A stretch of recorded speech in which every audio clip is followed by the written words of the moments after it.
श्रीमद् भगवद गीता अध्याय संख्या 14 श्लोक संख्या 14 से लेके 18 तक। 14वां श्लोक। यदा सत्त्वे प्रवर्धेतु प्रलयं याति देहभृता तदा उत्तम विदाम लोकान अम्लान प्रतिपद्यते। जब कोई सतोगुण में मरता है तो उसे महर्षियों के विशुद्ध उच्चतर लोकों की प्राप्ति होती है।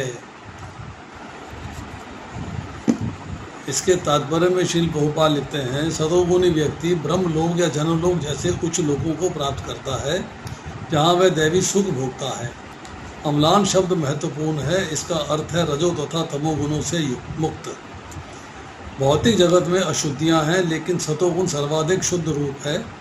विभिन्न जीवों के लिए विभिन्न प्रकार के लोग हैं। जो लोग सतोगुण में मरते हैं वह उन लोगों को जाते हैं जहाँ महर्षि तथा महान भक्तगण रहते हैं। 14वां श्लोक जो है इसके अंदर सतोगुण के बारे में फिर चर्चा हो रही है कि 14वें और 15वें श्लोक में लंबे अरसे तक क्या प्रभाव होता है उसकी चर्चा है। मृत्यु के बाद क्या गंतव्य होगा उसकी चर्चा है। अब सतोगुण में जाता है तो महर्षियों के उच्चतर लोक या ब्रह्मलोक या जनलोक में जाता है। अब इसके अगले श्लोक में आएगा रजोगुण में जाता है तो भूलोक या सकाम कर्मियों के बीच में जन्म लेगा, और तमोगुण में जाएगा तो निम्न पशु योनि में जन्म लेगा। अब देखिए यहाँ पे एक शब्द इस्तेमाल हुआ है इसके अंदर, देहभृत। देहभृत का मतलब है कि जीव की जब मृत्यु होती है तब बड़े हुए सतोगुण में तो वह प्राप्त करता है निर्मल लोक। जो हिरण्यगर्भ के उपासकों के लोग हैं अम्लान, अर्थात जो लोग शुद्ध हैं, मल रहित हैं, निर्मल हैं, वहाँ रजोगुण और तमोगुण मिनिमम मात्रा में है, बहुत कम है। जो उत्तम विदाम शब्द है इसका अर्थ ये है कि उन्होंने उच्च लोकों को प्राप्त कर लिया है, जैसे महर्षियों के लोग हैं। जो मनुष्य उत्तम कर्म करते हैं, अशुभ कर्म कभी नहीं करते, उनका उत्तम भाव होता है, उत्तम ही कर्म होता है, उत्तम ही ज्ञान होता है। ऐसे व्यक्ति जो है महर्षियों के उच्च लोकों में जाते हैं या ब्रह्मलोक में जाते हैं। हम जब इसके अंदर आगे चर्चा करेंगे तो चर्चा आएगी मृत्यु के बाद की गति के बारे में, कि उच्च लोकों में जाने में हमें क्या बेनिफिट होता है, ब्रह्मा जी के लोक में जाने में क्या बेनिफिट होता है, ब्रह्मा जी के लोक से आगे जाते हैं या वापस आते हैं, इसकी चर्चा करेंगे। वो चर्चा हम आपसे करेंगे कल फ्राइडे की क्लास में शाम को दूसरे अध्याय के 11वें श्लोक के बाद। आपसे रिक्वेस्ट है कि कल शाम को आइएगा, उसमें डिटेल में चर्चा होगी। जीव की गति क्या होती है, कैसे गति होती है, डिटेल में चर्चा करेंगे। अब हम जो है इसके बाद करते हैं श्लोक संख्या 15। रस्सी प्रलयं गत्वा कर्म संगेषु जायते तथा प्रविलनः तपसी मूढ़योनिषि जायते। जब कोई रजोगुण में मरता है तो सकाम कर्मियों के बीच में जन्म ग्रहण करता है। जब कोई तमोगुण में मरता है तो पशु योनि में जन्म धारण करता है। तो ये क्या बात बताई जा रही है? सतोगुण में मरने की बात हुई, रजोगुण में मरने की बात हुई और तमोगुण में मरने की बात हो रही। तीनों चर्चाएं हो गई। मतलब जो व्यक्ति सारा जीवन सतोगुण में रहा है, सारा जीवन रजोगुण में रहा है, ये सारा जीवन तमोगुण में रहा है, उसकी अंत स्टेज में कौन से गुण में था उसकी चर्चा हो रही है।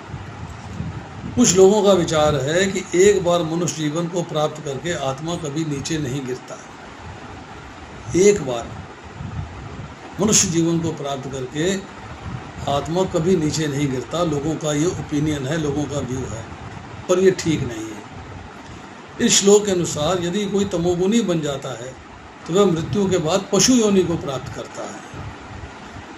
वहाँ से मनुष्य का विकास प्रक्रम पुनः मनुष्य जीवन तक आना पड़ता है। अतएव जो लोग मनुष्य जीवन के विषय में सचमुच चिंतित हैं उन्हें सतोगुणी बनना चाहिए।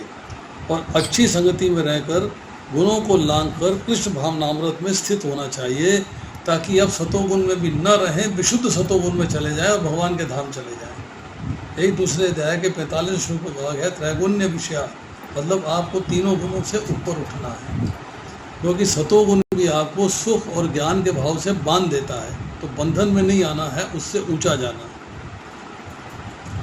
यही मनुष्य जीवन का लक्ष्य है, अन्यथा इसकी कोई गारंटी नहीं है कि मनुष्य को फिर से मनुष्य योनि प्राप्त हो। अब देखिए, अब एक व्यक्ति सतोगुण में था, पूरा जीवन उसने सतोगुण में बताया, पर अंत समय में नियर डेथ उसके अंदर रजोगुण की प्रवृत्ति आ जाती है। लोभ, अशांति, स्पृहा, लालसा, कामनाएं, जब ये वृत्तियां बढ़ जाती हैं और शरीर छूट जाता है, तो प्राणी जो है इन कर्मों में आसक्त रहने के लिए फिर मनुष्य रूप में जन्म लेता है और फिर से रजोगुण में रह के अपने उच्च लोकों में जाने की प्रैक्टिस करता है, सतोगुण में आता है, विशुद्ध सतोगुण में जाता है। मतलब उसकी प्रोग्रेस जो है वो हाल्ट हो जाती है, उसको रीप्रोग्रेस स्टार्ट करना है, दोबारा से प्रोग्रेस स्टार्ट करना है। कर्म संगेशु शब्द इस्तेमाल हुआ है कि मृत्यु के समय जब रजोगुण बढ़ जाता है और प्राणी जो है कामना सहित कर्म करता है, अपनी भौतिक इच्छाओं को पूरा करने के लिए शास्त्र के अनुसार कर्म करता है। अगर शास्त्र के विरुद्ध करेगा तो तमोगुण में चला जाएगा। अपनी इच्छाओं की पूर्ति अगर शास्त्र के अनुसार करेगा तो रजोगुण में चला जाएगा। तब वो मनुष्यों के बीच में जन्म लेता है। Means person attach to his work for self satisfaction, work for sense enjoyment, work for self enjoyment. अब दूसरी वृत्ति क्या है कि अंतकाल में तमोगुण बढ़ गया। अब तमोगुण में प्रमाद हो गया, आलस्य हो गया, मोह हो गया, मतलब आपकी वृत्तियां जो हैं वो तमोगुण वाली हो गई। अब इसका चिंतन कर रहे हैं, अंत समय में करने वाले कार्य नहीं कर रहे हैं, ना करने वाले कार्य कर रहे हैं। मोह हो गया है, कन्फ्यूजन हो गया है, इल्यूजन हो गया है, डिल्यूजन हो गया है, आलस्य हो गया है, कल कर लेंगे, परसों कर लेंगे, ये कर लेंगे, वो कर लेंगे, मतलब टालता है काम को। जब इस चिंतन को करते हुए वो मरता है तो मूढ़ योनियों में जाता है, जैसे पशु है, कीट है, पतंग है, पक्षी है, वृक्ष है, लता है, उसमें जन्म लेता है। तो मूड का अर्थ क्या है? मोड का अर्थ क्या है? मूड मीन्स आप किस मूड में हो, अर्थात किस मोड में हो। आप सतोगुण में हो, रजोगुण में हो या तमोगुण में हो। एक छोटा सा एग्जाम्पल देता हूँ आपको।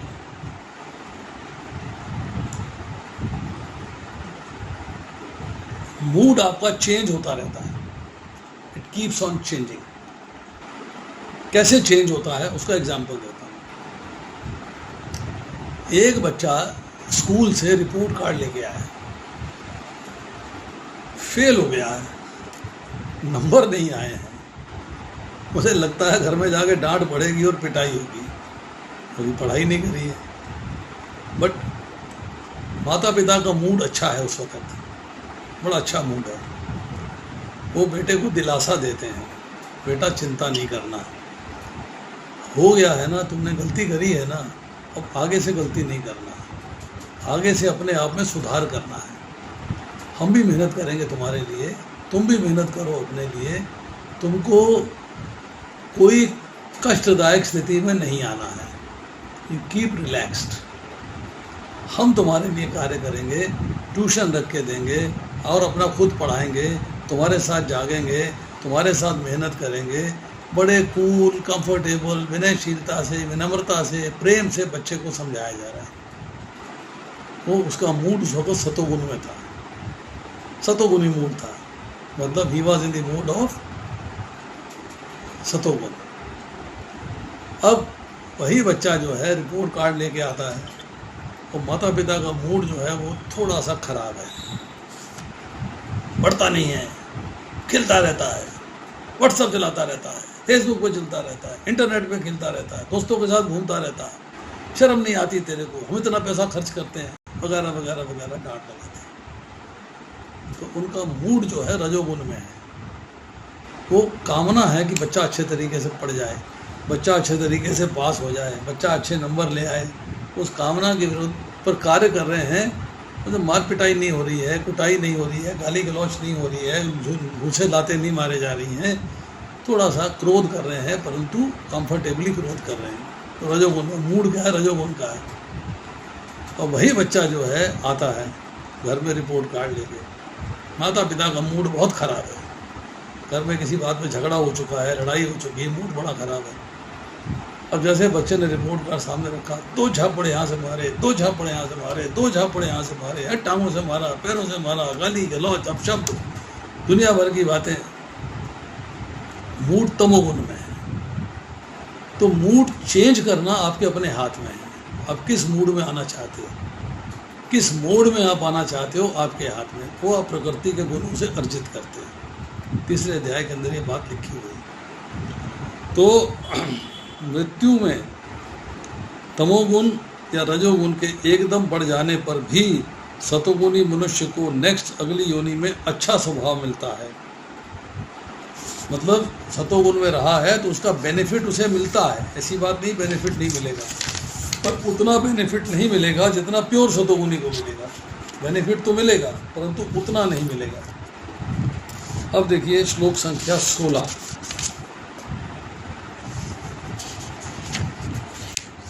कर्मणा सुकृतस्य आहु सात्विकं निर्मलं फलम रजसः तु फलम दुःखम ज्ञानम तमसः फलम। पुण्य कर्म का फल शुद्ध होता है, सात्विक गुण कहलाता है, लेकिन रजोगुण में संपन्न कर्म का फल दुख होता है और तमोगुण में किए गए कर्म मूर्खता में प्रतिफलित होते हैं। बहुत लंबा परपट है, इसको पढ़ते हैं क्विकली। सतोगुण में किए गए पुण्य कर्मों का फल शुद्ध होता है, अतः वे मुनिगण जो समस्त मोह से मुक्त हैं सुखी रहते हैं। सुखी रहने का फार्मूला क्या है? समस्त मोह से मुक्त होना। लेकिन रजोगुण में किए गए कर्म दुख का कारण बनते हैं। भौतिक सुख के लिए जो भी कार्य किया जाता है उसका विफल होना निश्चित है।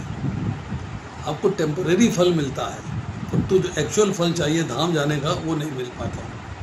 उदाहरणार्थ, यदि कोई गगनचुंबी प्रसाद बनवाना चाहता है तो उससे बनने के पूर्व अत्यधिक कष्ट उठाना पड़ता है, मालिक को धन संग्रह के लिए कष्ट उठाना पड़ता है और मकान बनाने वाले श्रमियों का शारीरिक श्रम करना होता है। इस प्रकार कष्ट तो होते हैं।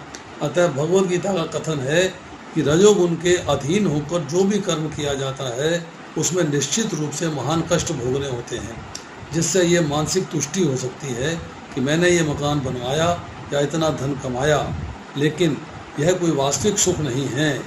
जहाँ तक तमोगुण का संबंध है, कर्ता को कुछ ज्ञान नहीं रहता, अतः वो उसके समस्त कार्य उस समय दुखदायक होते हैं और बाद में उसे पशु जीवन में जाना होता है। पशु जीवन सदैव दुखमय है, यद्यपि माया के वशीभूत होकर वे इसे समझ नहीं पाते। पशुओं का वध भी तमोगुण के कारण है। पशुवधिक ये नहीं जानता कि भविष्य में इस पशु को ऐसा शरीर प्राप्त होगा जिससे वह उसका वध करेगा। ये क्लियर है परपट अपने आप में। मेहनत करनी पड़ती है, आपको परिश्रम करना पड़ता है, परंतु अल्टीमेटली आपको जन्म मृत्यु जरा व्याधि से छुटकारा नहीं मिलता, दुखदायक है। अब पशु वध करते हो, उस अगले जन्म में वही पशु मनुष्य बन के आपका वध करेगा, ये भी आपको नहीं पता है, ये भी आपको नहीं मालूम है। यही प्रकृति का नियम है। मानव समाज में यदि कोई मनुष्य का वध कर देता उसे प्राणदंड मिलता है, ये राज्य का नियम है। अज्ञानवश लोग ये अनुभव नहीं करते कि परमेश्वर द्वारा नियंत्रित एक पूरा राज्य है। प्रत्येक जीवित प्राणी परमेश्वर की संतान है, उन्हें एक चींटी तक का मारा जाना सहनीय नहीं है। भगवान नहीं पसंद करते। सुहृद सर्वभूतानां, भगवान प्रत्येक प्राणी के हृदय में विराजमान है, तो आपको उसका वध नहीं करना चाहिए, किसी को कष्ट नहीं देना चाहिए। इसके लिए मनुष्य को दंड भोगना पड़ता है। अतः स्वाद के लिए पशु वध में रत रहना घोर अज्ञान है। मनुष्य को पशुओं के वध की आवश्यकता नहीं है, क्योंकि ईश्वर ने अनेक सुंदर सुंदर वस्तुएं प्रदान की हैं। यदि किसी कारण कोई मांसाहार करता है तो ये समझना चाहिए कि अज्ञानवश कर रहा है और अपने भविष्य को अंधकार में बना रहा है। समस्त प्रकार के पशुओं में गोवध सर्वाधिक अधम है, क्योंकि गाय हमें दूध देकर सभी प्रकार का सुख प्रदान करने वाली है। गोवध एक प्रकार से सबसे अधम कार्य है। वैदिक साहित्य में ऋग्वेद 9वां खंड 4था अध्याय 64वें श्लोक में गोभी प्रणीत मत्सरम सूचित करता है। जो व्यक्ति दूध पीकर गाय को मारना चाहता है वह सबसे बड़े अज्ञान में रहता है, उसे नॉलेज नहीं है वो क्या कर रहा है। वैदिक ग्रंथों में विष्णु पुराण 1.19.65 में प्रार्थना भी है जो हम प्रार्थना भोग लगाते समय करते हैं। नमो ब्रह्मण्य देवाय गौ ब्राह्मण हिताय चय जगत हिताय कृष्णाय गोविंदाय नमो नमः। हे प्रभु, आप गायों तथा ब्राह्मणों के हितैषी हैं और समस्त मानव समाज तथा विश्व के भी हितैषी हैं। तात्पर्य यह है, इस प्रार्थना में गायों और ब्राह्मणों की रक्षा का विशेष उल्लेख है। ब्राह्मण आध्यात्मिक शिक्षा की प्रतीक हैं और गाय महत्वपूर्ण भोजन की। अतएव इन दोनों जीवों ब्राह्मणों और गायों को पूरी सुरक्षा प्रदान की जानी चाहिए।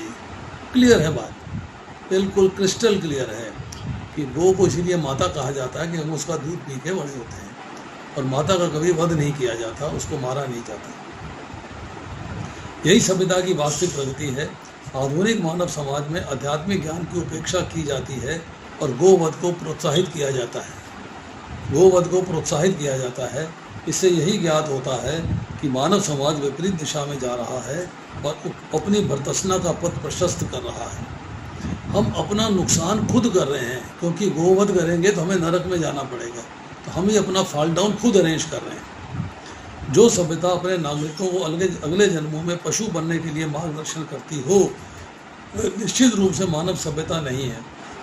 निसंदेह आधुनिक मानव सभ्यता रजोगुण तथा तमोगुण के कारण कुमार्ग पर जा रही है। ये अत्यंत घातक युग है और समस्त राष्ट्रों को चाहिए कि मानवता को महानतम संकट से बचाने के लिए कृष्ण भावनामृत की सरलतम विधि प्रदान की गई है। महानतम संकट क्या है? नंबर 1 जन्म मृत्यु जरा व्याधि, नंबर 2 निम्न योनियों में जाना या नरक लोक में जाना। इससे बड़ा संकट कोई नहीं है। देवलोक में जाना भी संकट है, क्योंकि आपको भगवान का धाम नहीं मिला, अच्छा वो भी नहीं है, परंतु फिर भी टॉलरेबल है, रीजनेबल है। पर नरक में जाना और जन्म मृत्यु जरा व्याधि में बार बार भोगना, पशु योनि प्राप्त करनी, कीट पतंग की योनि प्राप्त करनी, ये बड़ा भारी संकट है। अब हम जो है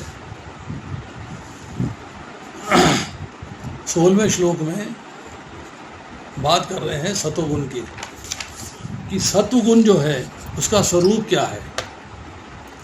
उसका स्वरूप है निर्मल, स्वच्छ, निर्विकार। सतोगुण वाला जो करता है, जो सतोगुण में कार्य करता है, वह सात्विक ही होगा। कर्म ना तो सात्विक, ना राजसिक, ना तामसिक होता है, कर्ता ही सात्विक, राजसिक या तामसिक होता है। तो सात्विक कर्ता जो कार्य करता है उसको सात्विक कर्म कह देते हैं, राजसिक कर्ता जो कार्य करता है उसको राजसिक कर्म कह देते हैं, और तामसिक कर्ता जो कार्य करता है उसे तामसिक कर्म कह देते हैं। और सात्विक कर्म मतलब सात्विक कर्म का कार्य क्या है? निर्मल और सुखमय फल। आप सुख और ज्ञान के भाव से बंध जाते हैं। This is important. मीन्स ऐसे सुख की प्राप्ति जिसमें रजोगुण एवं तमोगुण के फल मिश्रित नहीं हैं, मल मोह एवं शोक से रहित, और निर्मल फल से उच्च लोकों की प्राप्ति होती है, दिव्य प्रकाशमय होता है और दुख और दोष से रहित होता है।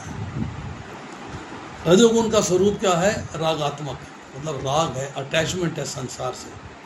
सो राग वाला जो करता है, वो जो कर्म करता है, राजसिक कर्म होते हैं, उसका परिश्रम भी अल्टीमेटली दुखमय होता है, क्योंकि शरीर भोगना पड़ता है, उसके बिना चारा नहीं है। अब जब कर्म करता है तो उससे जिस वस्तु का भोग करता है, शरीर का सुख, शरीर का आराम का भोग करता है, आदर सत्कार प्राप्त करता है, मान सम्मान प्राप्त करता है, मतलब भोग की कामना होती है और वो बढ़ती जाती है, लोभ में कन्वर्ट हो जाती है। तो जितनी कामना बढ़ती जाएगी उतना दुख बढ़ता चला जाएगा। मरने के बाद स्वर्ग लोकों की प्राप्ति होगी, पाप या दुख होगा, सब दुखों का कारण जन्म मरण का फल देने वाले हैं।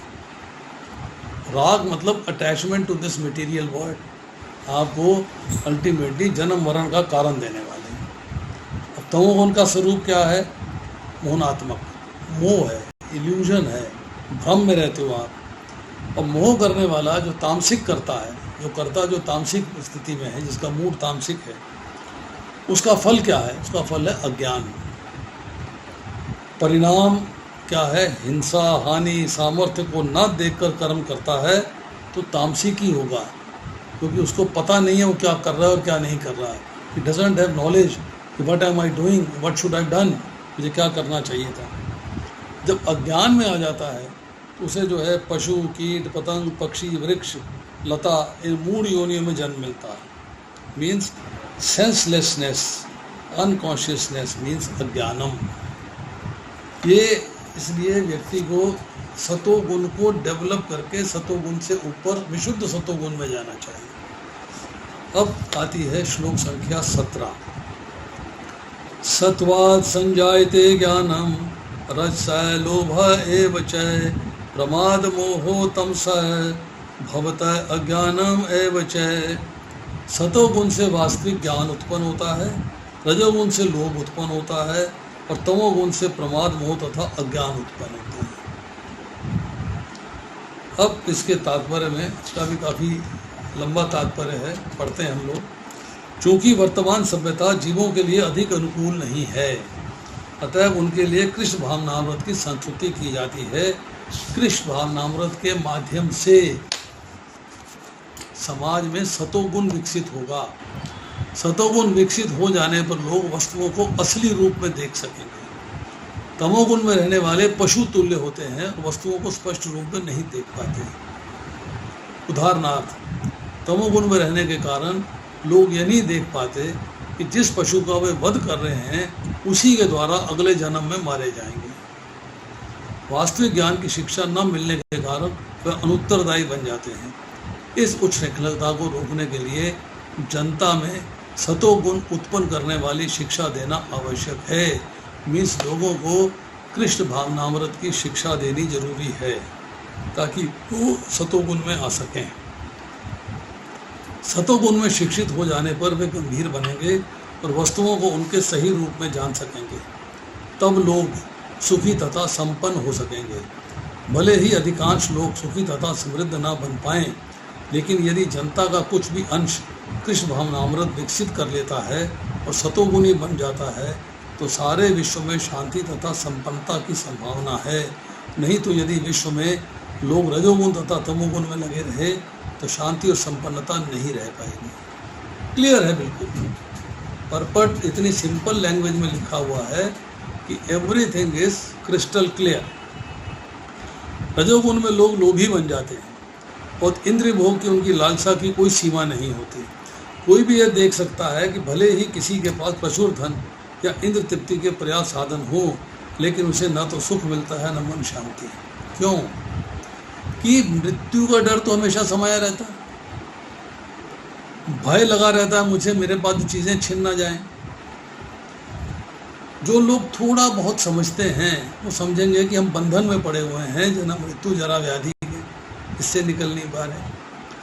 तो प्रभुपाद एक जगह लिखते हैं कि 5 व्यंजन हैं, 5 कहते हैं कि शब्द हैं, अक्षर हैं, पा, फा, बा, हा और मा। जो रजोगुणी व्यक्ति है वो परिश्रम करता है, बड़ी मेहनत करता है पैसा कमाने के लिए, इंद्रिय सुख के लिए, इंद्रिय तृप्ति के लिए, भोग विलास के लिए बहुत पैसा कमाता है, परिश्रम करता है। तमोगुणी भी परिश्रम करता है, सतोगुणी परिश्रम करता है अपने आप को सुधारने के लिए, और ये परिश्रम करते हैं अपने एंजॉयमेंट के लिए। जब परिश्रम करते हैं तो जैसे जो है किसी जानवर ने बहुत परिश्रम कराया जाए तो मुंह से फेना निकलने लगता है, थूक निकलने लगती है, ऐसे ही इनके मुख से फेना निकलने लगता है, फेना निकलने लगता है। पा से परिश्रम, फा से फेना। अब थोड़ा बहुत ज्ञान हो गया, थोड़ा बहुत ज्ञान हो गया तो बात समझ में आई बंधन की। बंधन किसका है? पुनरअपि जन्मम एंड पुनरअपि मरणम, बार बार जन्म लेने का और बार बार मरने का बंधन है।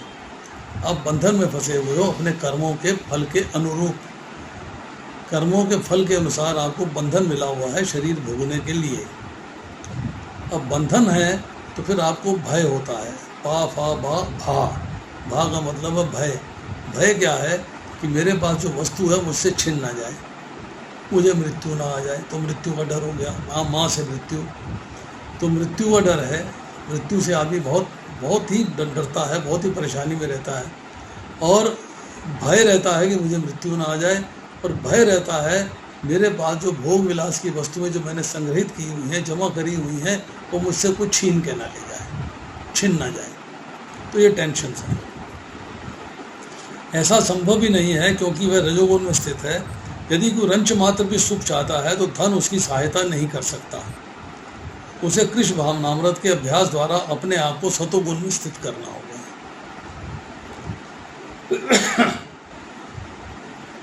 जब कोई रजोगुण में रत रहता है तो वह मानसिक रूप से ही अप्रसन्न नहीं रहता, अपितु उसकी वृत्ति तथा उसका व्यवसाय अत्यंत कष्टकारक होते हैं। उसे अपनी मर्यादा बनाए रखने के लिए अनेकानेक योजनाएं बनानी होती हैं। ये सब कष्टकारक है, बड़ी मेहनत करनी पड़ती है। You have to work very hard, बहुत हार्ड करना पड़ता है। मेरे से एक बार मैं मंदिर में लेक्चर दे रहा था, तो मैंने सवाल कर दिया, मैंने कहा नरक जाना आसान है कि धाम जाना आसान है? तो उत्तर नहीं समझ पाए लोग, क्या मतलब है। मैंने कहा कौन सी चीज़ आपको ज़्यादा आसान लगती है? तो आंसर प्रॉपर नहीं आया। मैंने कहा देखिए मैं आपको उत्तर देता हूँ। नरक जाने के लिए आपको तमोगुण में रहना पड़ेगा, और तमोगुण में एक्सट्रीम तमोगुण के कार्य करने पड़ेगा। जैसे कि हम 4 नियमों का पालन करते हैं। अभक्ष्य पदार्थों को नहीं खाना, एक बात हो गई। नशीली वस्तुओं का सेवन नहीं करना, दूसरी बात हो गई। पर स्त्री पर पुरुष संबंध नहीं करना, तीसरी बात हो गई। और गैम्बलिंग, जुआ नहीं खेलना है, चौथी बात हो गई। इन चारों कामों के लिए धन चाहिए, यू नीड मनी। और मनी कमाने के लिए बहुत मेहनत लगती है, बहुत हार्ड वर्क करना पड़ता है, बहुत मेहनत का काम है मनी कमाना। बोले हाँ जी। मैंने कहा धाम जाना है, हरे कृष्णा कृष्णा कृष्णा हरे हरे, हरे राम राम राम हरे हरे जपिए, भगवान का ध्येय करिए और धाम चले जाइए। कोई आपको जप करने के लिए कोई कमाई नहीं करनी, कोई धन नहीं खर्च करना, कोई एक्सपेंडिचर नहीं करना। तो नरक जाना आसान है कि धाम जाना आसान है? तो धाम जाना आसान है, धाम के लिए प्रैक्टिस करिएगा। यहाँ तमोगुण में लोग पागल हो जाते हैं, अपनी परिस्थितियों से ऊपर मध्य सेवन की शरण ग्रहण करते हैं। इस प्रकार वे अज्ञान के गर्त में अधिकाधिक गिरते हैं, उनका भविष्य जीवन अंधकारमय हो जाता है। Ultimately they lead to ignorance, अज्ञान में चले जाते हैं। अज्ञान में व्यक्ति नहीं फैसला कर पाता है कि what is right and what is wrong, क्या करना चाहिए और क्या नहीं करना चाहिए। अब देखिए, सतोगुण से जो ज्ञान आता है, सुकृत दुष्कृत कर्मों का विवेक जागृत हो जाता है, क्या करना चाहिए और क्या नहीं करना चाहिए। फिर आदमी करता है ओनली सत्कर्म, अर्थात निर्मल फल मिलता है, सुख मिलती है, शांति मिलती है, ज्ञान मिलता है। बट आपको इनसे भी ऊपर उठना, इनसे भी ऊपर जाना। रजोगुण में लोभ आ गया, तृष्णा आ गई, उसके लिए ज़्यादा कर्म करने हैं, ज़्यादा कर्म करेंगे तो ज़्यादा दुख मिलेंगे। अब लोभ में 2 वैरायटी आ जाती हैं, 2 चीज़ें आ जाती हैं। एक है कि उचित खर्च नहीं करना, और दूसरा है अनुचित रीति से संग्रह करना। उचित खर्च करने का मतलब क्या है? कंजूस, माइजर, मिजरी, दुखमय। पैसा है, खर्च नहीं कर रहे, कपड़े अच्छे हैं, पहन नहीं रहे हैं, खाना अच्छा है, खा नहीं रहे हैं। जिस मनुष्य शरीर मिला है उसको भगवान की सेवा में नहीं लगा रहे। मनुष्य शरीर मिला है, भगवान के धाम जाने की प्रैक्टिस नहीं कर रहे हैं। अनुचित रीति से संग्रह करना है, झूठ, कपट, हेरा फेरी, बेईमानी, धोखा, इससे जो है जमा कर रहे हैं, पाप का कार्य कर रहे हैं। अब एक व्यक्ति तमोगुण में है, प्रमाद है, मोह है, अज्ञान है।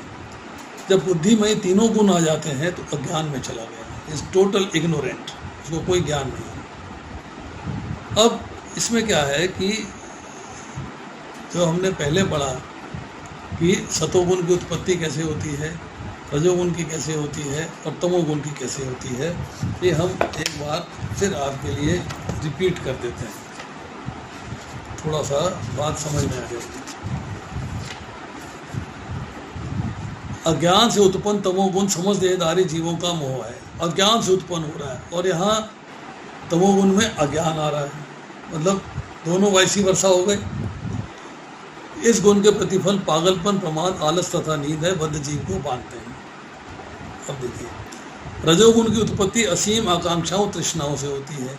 अगर आपके अंदर असीम आकांक्षाएं हैं, तृष्णाएं हैं, तो आप रजोगुण में हैं। तो फिर रिवर्स हो गया, वैसी वर्षा हो गया। सतोगुण अन्य गुणों की अपेक्षा अधिक शुद्ध होने के कारण प्रकाश प्रदान करने वाला और मनुष्यों को सारे पापों से मुक्त करने वाला है। जो लोग इस गुण में स्थित होते हैं वह सुख तथा ज्ञान के भाव से बंध जाते हैं। यहाँ जो सतोगुण में है वो सुख और ज्ञान के भाव से बंध गए, और यहाँ जो है सुख और ज्ञान के भाव में आ गए तो सतोगुणी हो गए, मतलब एक दूसरे को रिवर्सल कर रहा है। इसका एग्जाम्पल क्या है कि बीज है, पेड़ बना, पेड़ में फल लगे, बीज बने, फिर बीज से पेड़ बना, फिर बीज से फल लगे, मतलब एक साइकिल सर्कल चलता रहता है। अब यहाँ पर जो है तमोगुण के अंदर निद्रा नहीं बताई है, अज्ञान बताया कि अगर आप नेसेसरी नींद लेते हैं जो आवश्यक है आपके लिए, तो वो तमोगुणी नहीं है। सतोगुणी व्यक्ति भी सोता है, रजोगुणी व्यक्ति भी सोता है, पर अधिक निद्रा जब होती है तो वो आपको बांधने वाली है, उससे आलस्य आ जाता है, देन यू आर बंधन में आ गए आप। अब देखिए, अब करते हैं हम श्लोक संख्या 18।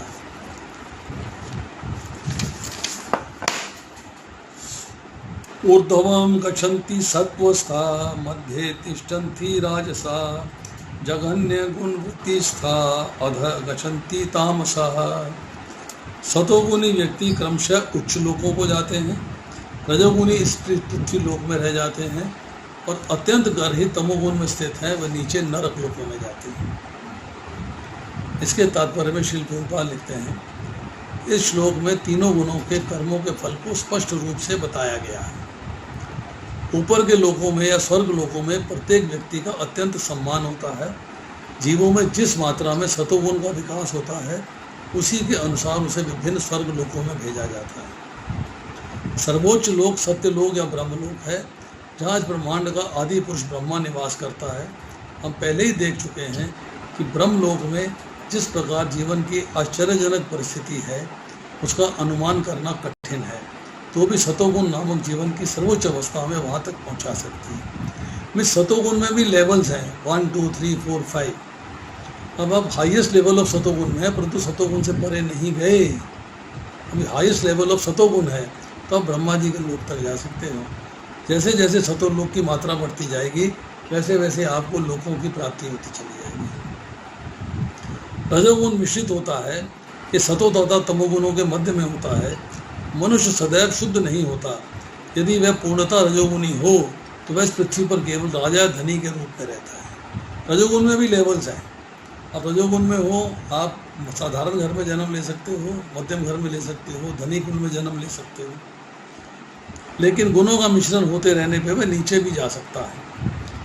इसी पृथ्वी पर रजो या तमोगुणी लोग बलपूर्वक किसी मशीन के द्वारा उच्चतर लोकों में नहीं पहुंच सकते। रजोगुण में इसकी संभावना है कि अगले जीवन में कोई प्रमोद ना हो जाए।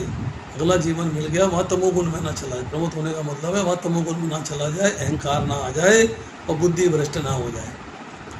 यहाँ पर निम्नतम गुण तमोगुण को अत्यंत गहरे जघन्य कहा गया है। अज्ञानता अर्थात तमोगुण विकसित करने का परिणाम अत्यंत भयावह होता है। यह प्रकृति का निम्नतम गुण है।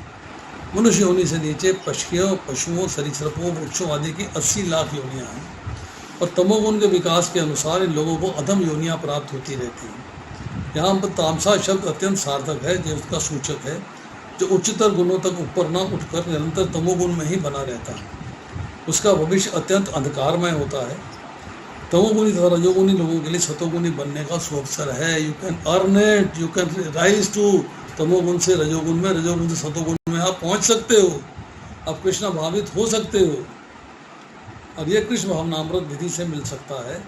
लेकिन जो इस अवसर का लाभ नहीं उठाता वह निम्नतर गुणों में बना रहेगा। ये पॉइंट जो है इम्पोर्टेंट है और समझने लायक है कि जैसे 16वें से लेकर 18वें श्लोक में कहा गया कर्म फल के अनुसार बात हुई है। सतोगुण में होगा तो कष्ट रहित शुद्धता, निर्मलम ज्ञान, ब्रह्मलोक या उच्चतर स्वर्गीय लोक ऊर्ध्वम। रजोगुण में वो होगा तो दुख, लोभ, मध्यवर्ती या पृथ्वी लोक मध्य, और तमोगुण में मूर्खता अर्थात अज्ञानम, पागलपन अर्थात प्रमाद, और नीचे के नरक लोक अर्थात अधोलोक।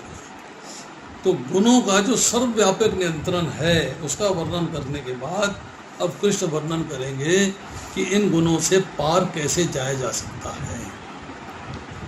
अब इसको हम फाइनली एक बार फिर से थोड़ा सा रिवाइज कर लेते हैं 18वें श्लोक को। ऊपर के लोक अर्थात ऊर्ध्व गच्छन्ति सत्वस्था, सत्व गुण में किसी की आसक्ति हो गई।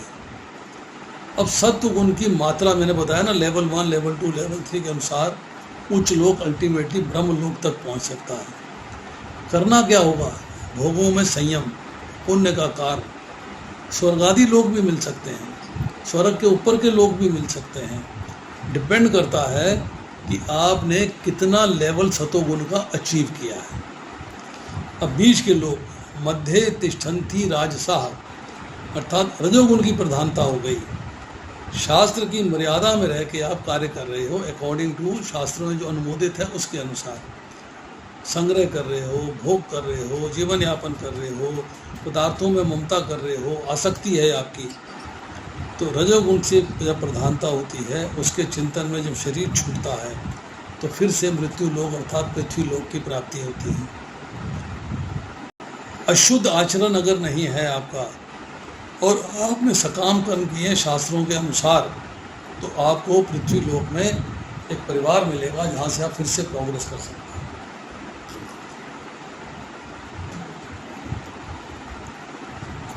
जघन्य गुण वृत्ति स्थिता अधो गच्छन्ति तामसा। तमोगुण प्रधानता है तो प्रमाद के वश, नींद के वश, आलस्य के वश जो कार्य करता है, विकर्म करता है, झूठ, कपट, चोरी, डकैती, दूसरों को दुख देना, आवश्यक कार्य को भी आवश्यक समय पे नहीं करना, वो अधोगति में ले जाता है, निम्न लोकों में ले जाता है, निम्न योनियों में ले जाता है। अगर योनि विशेष में जन्म मिलता है तो आपको कीट, पतंग, पशु, पक्षी योनियों में जन्म मिलेगा। अगर स्थान विशेष में जन्म मिलता है तो नीचे के लोकों में या नरक लोक में इसकी आपकी लाइफ होगी, मतलब नरक लोक में आप जाएंगे। अब बात करते हैं कि श्रीमद् भागवत में एक चर्चा आती है कि गुणों को बढ़ाने के लिए 10 कारण हैं। 11वां स्कंद 13वां अध्याय 4था श्लोक। आगवो अपह प्रजा देश है, काला कर्म च जन्म च, ध्यान मंत्रो अथ संस्कारो दशयते गुण हेतवा। शास्त्र, जल, जल मतलब खान पान, प्रजा, प्रजा मतलब संग, स्थान, समय, कर्म, जन्म, ध्यान, मंत्र और संस्कार, ये 10 वस्तुएं यदि सात्विक हैं तो सतोगुण की, राशि हैं तो रजोगुण की, तामसी हो तो तमोगुण की वृद्धि करती है। 10 वस्तुओं को आपने कंट्रोल करना है। अब इसमें एक स्पेशल पॉइंट है डिस्कशन का कि अंत समय में हमने भी पढ़ा कि रजोगुण की वृद्धि हो गई बाई चांस, तो आप मनुष्य लोक में जन्म लेंगे। 14वें अध्याय का 15वां श्लोक था। अब रजोगुण की प्रधानता वाला मनुष्य जो है मरने के बाद फिर मनुष्य लोक में आता है। अब 18वें श्लोक में यही बात बताई गई है कि मनुष्य लोक में सारे मनुष्य रजोगुण वाले ही होते हैं, सतोगुण और तमोगुण इनमें कम होता है, कंपैरेटिवली कम होता है। बट अगर ऐसी ही बात है तो सतोगुण में तात्कालिक वृद्धि से मरने वाला बढ़ गई, सतोगुण बढ़ गया। 14वें अध्याय के 14वें श्लोक में हमने पढ़ा। तो सतोगुण में स्थित रहने वाला मनुष्य उच्च लोकों में चला जाता है और तमोगुणों में तत्कालिक वृद्धि हो जाती है तो मरने वाला मनुष्य जो है तमोगुण में स्थित होता है तो अधोगति में जाता है। ये बात हमने भी पढ़ा, इसको हम रिवाइज कर रहे हैं।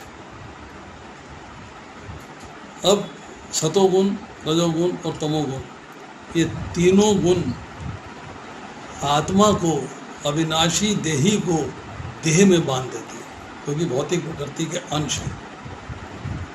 ये हमने 14वें अध्याय के 5वें श्लोक में पढ़ा है। ये संसार तीनों गुणों से मोहित है, तीनों गुणों से कंट्रोल्ड है, अट्रैक्टेड है। इस 7वें अध्याय के 13वें श्लोक में चर्चा आती है। सात्विक, राजसिक और तामसिक, ये 3 प्रकार के कर्ता कहे जाते हैं। 18वें अध्याय का 26वां, 27वां और 28वां श्लोक है।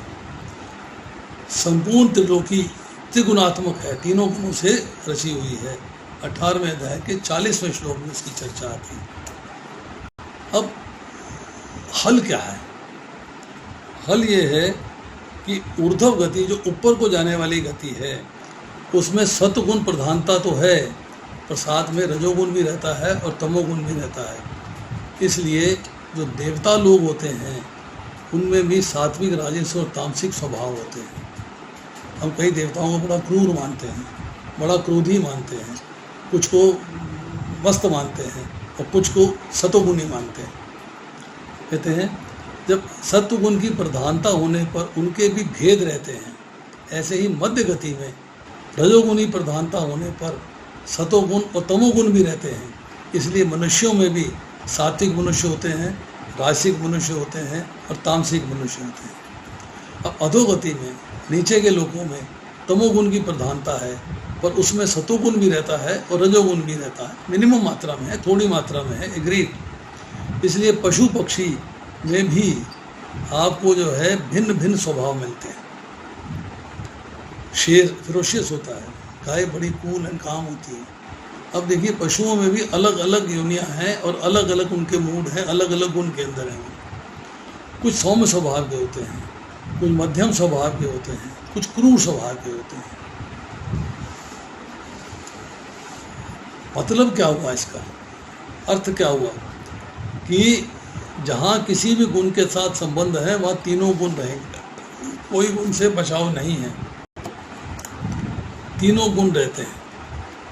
इसलिए भगवान ने 18वें अध्याय के 40वें श्लोक में कहा है कि त्रिलोकी में ऐसा कोई भी प्राणी नहीं है जो तीनों गुणों से रहित हो, तीनों गुणों में रहता है।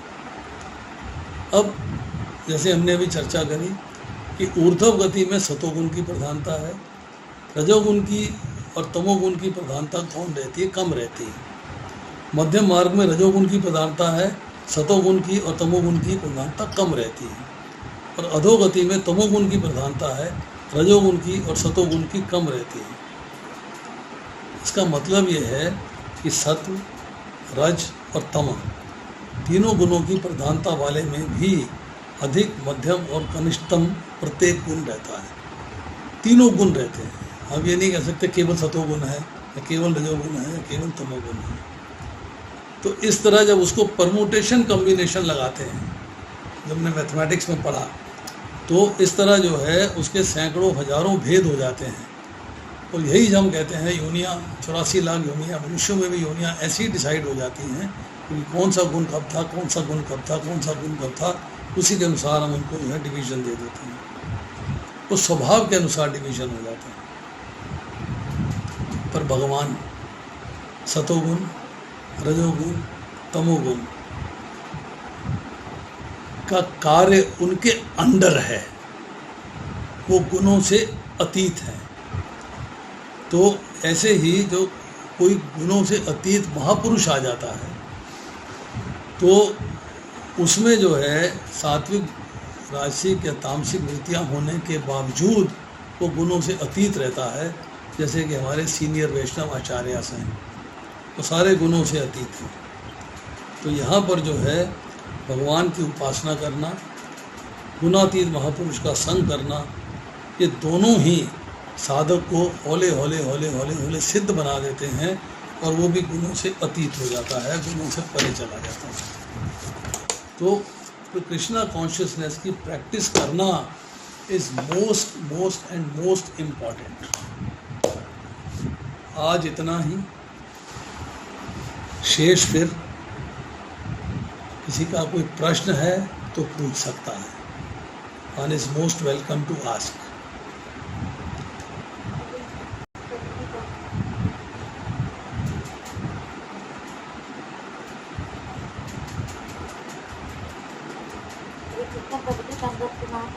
यस, दंडोत प्रणाम। नीतू माता जी बोलिए।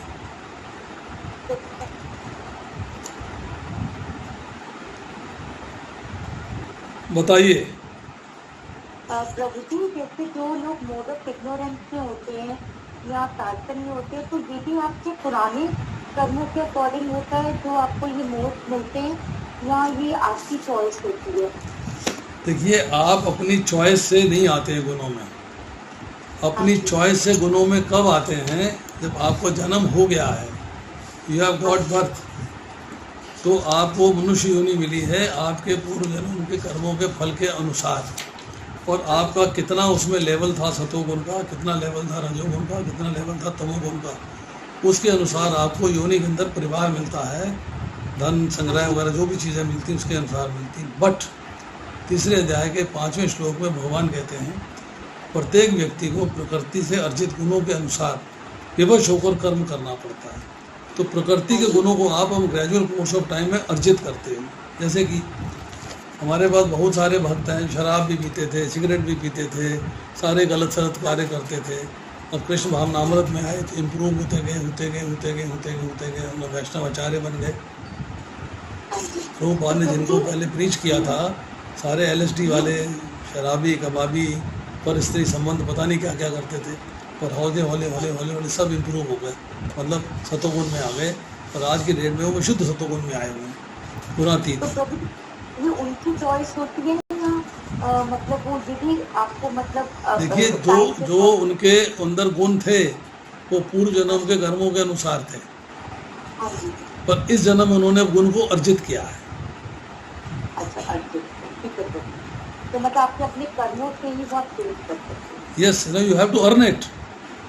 ठीक है सर, ठीक है। और जब भी मेरा सेकंड क्वेश्चन है कि जो भक्त होते हैं वो हमेशा यही चाहते हैं कि भगवान का धाम मिले, और एक यदि ये कॉम्पिटिशन क्या है कि वो कुछ ऐसे होते हैं जो कहते हैं कि हमें ऐसी फैमिली मिले नेक्स्ट जन्म में कि जहाँ पर सिर्फ डिवोशन ही हो और आप डिवोटी फैमिली की में पैदा हो। तो जब भी दोनों में कैसे वो समझे कि कौन कैसा मतलब। देखिए, आपने अगर अच्छी फैमिली मांग ली हाँ जी। तो आपकी चॉइस गलत है। अच्छा। भक्त जो है उसमें दो गुण होते हैं, दो डायरेक्शन है उसके पास। एक है वो कहता है मुझे भगवान के धाम जाके भगवान की सेवा करनी है। हाँ जी। दूसरा कहता है यहाँ पर जो भी परिस्थिति मिले, जो हालात मिले, जो सिचुएशंस हो, एग्रीड मुझे भगवान की सेवा करनी है। तो मुख्य है भगवान की सेवा करना, स्थितियाँ परिस्थितियाँ जो भी हो भगवान की सेवा करनी है।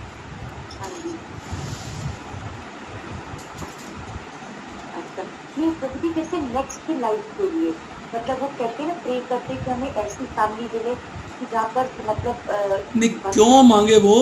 भगवान कहते हैं योग क्षेम महामी है, मैं योग और क्षेम की रक्षा करता हूँ, जो प्राप्त है उसको देता हूँ मैं। वो तो डिमांड कर दिया ना उसने कि मुझे अच्छी फैमिली मिले तब मैं भक्ति करूँगा, तब मैं यहाँ सेवा करूँगा आपकी। तो गलत हो गया ना।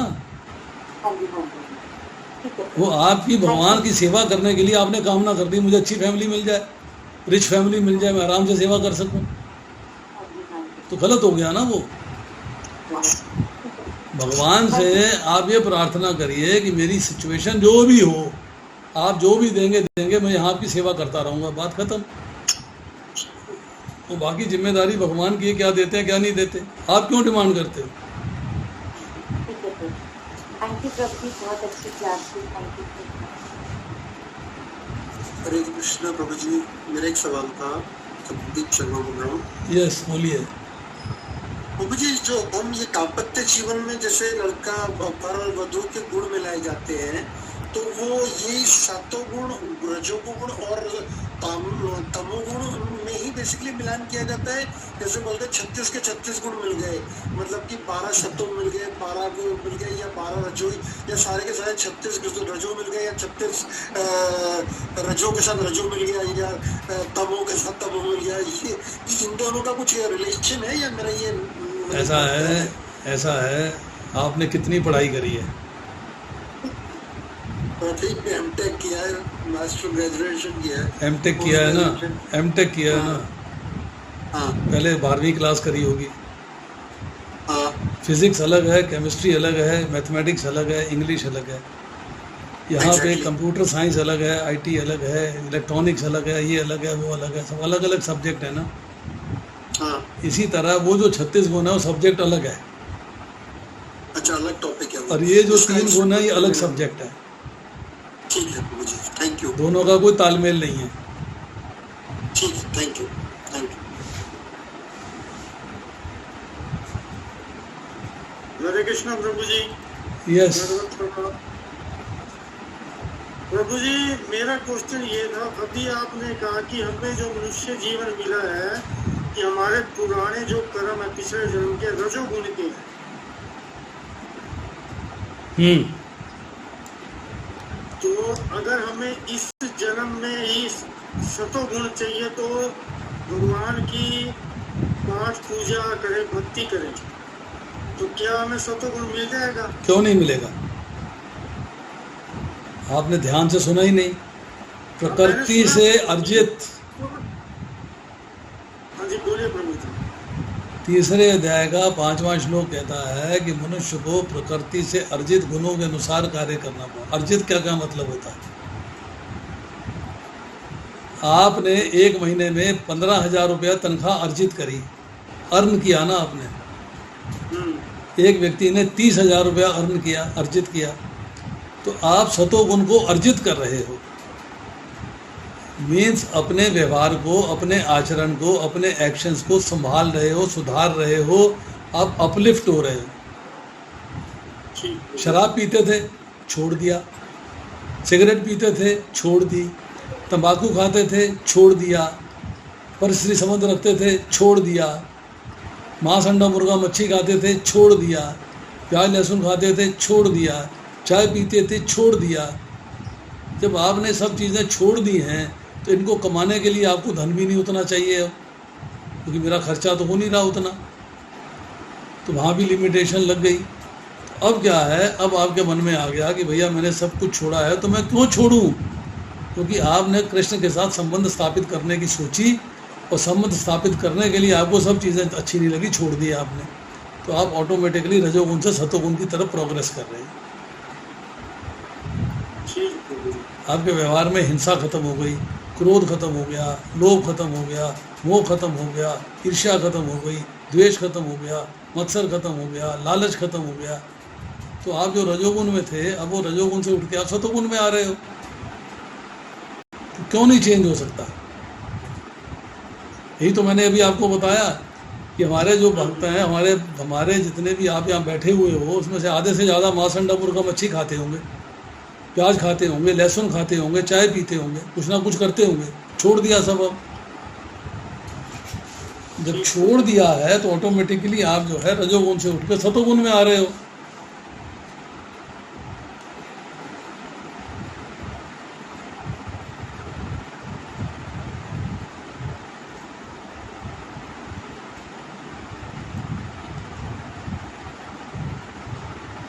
चलिए, कृष्ण प्रभु जी प्रणाम।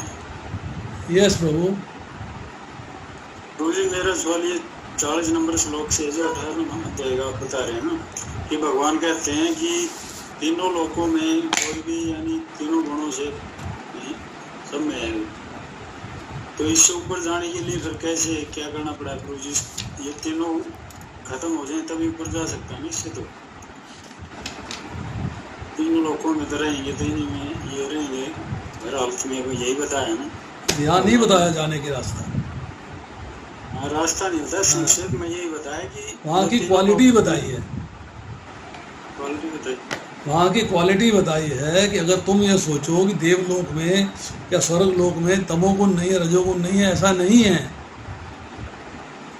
वहाँ भी है, कम मात्रा में है, मिनिमम मात्रा में है। तो बिल्कुल खत्म स्टेज कैसे आती है गुरु जी? बिल्कुल ख़त्म हो जाएंगे, तीनों गुणों से ख़त्म हो जाओगे तो आप जो है ऐसे कर्म करोगे जिसमें कि कोई फल नहीं मिलेगा, तो धाम चले जाओगे आप। तीनों गुण की समाप्ति तो धाम में ही है।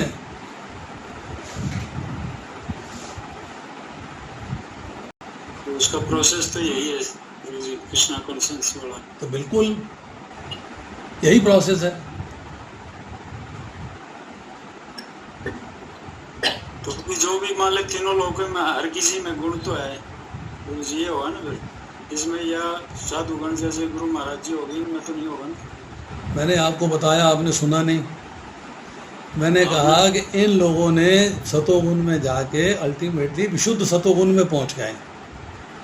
वासुदेवम सर्वमिति सहमात्मा सुरदुर्लभा। एक एक शब्द को ध्यान से सुनिएगा, क्लियर हो जाएगी बात। ये लोग अब गुणातीत हो गए हैं, ये गुणों के प्रभाव में नहीं है। हमें दृष्टांत होता, हमें लगता कि है नहीं।